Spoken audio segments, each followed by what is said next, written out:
सब्जी काटना हर किसी को आता है, पर मुझे देखना है कि तुम तीनों किस तरह से ये सब्जी कट करोगी।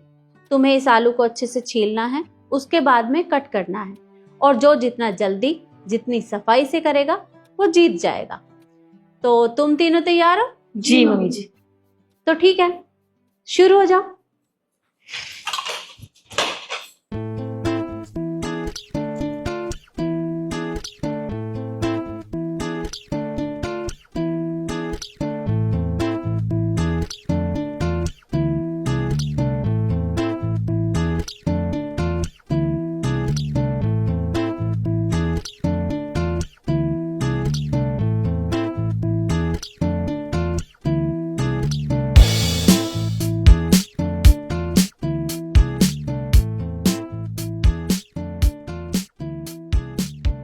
स्टॉप। अब मैं बताती हूँ कि किसने कैसा काम किया है।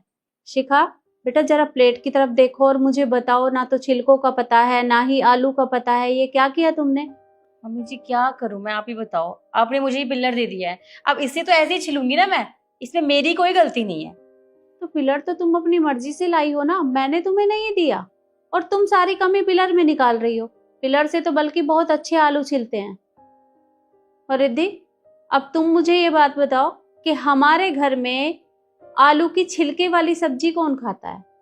देखिए मम्मी जी, मुझे पता है यहाँ पे कोई आलू की छिलके वाली सब्जी नहीं खाता, बट मेरी मम्मी कहती हैं कि छिलकों में ना प्रोटीन होता है, इसीलिए मैंने ऐसे काट दिए।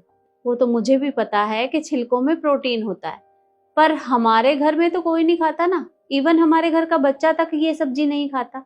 और अभी कुछ देर बाद जब खाना बनेगा तो मैं तुम दोनों को ये वाली सब्जी खिलाने वाली हूँ। और जरा आप ईशू की प्लेट की तरफ देखो, उसने आलू को कितनी सफाई से छीला है। ये होता है सही तरीका। बेशक से उसने उसे कट नहीं किया या पूरा छील नहीं पाई, पर कम से कम किया तो सही से है ना। तो मम्मी जी पहले बोल दिया होता आपने कि बस छिलना छिलना है, वो तो हम भी कर देते। मैंने साफ साफ बोला था कि पहले छीलना है, उसके बाद में कट करना है। अरे कोई भी काम जब सफाई से करते हैं तो उसमें थोड़ा टाइम लगता है, पर तुम दोनों अगर किचन में जाके देख लोगी कि काम किस तरह से होता है तो शायद तुम्हें भी करना आ जाएगा, पर तुम्हें तो फुर्सत ही नहीं है।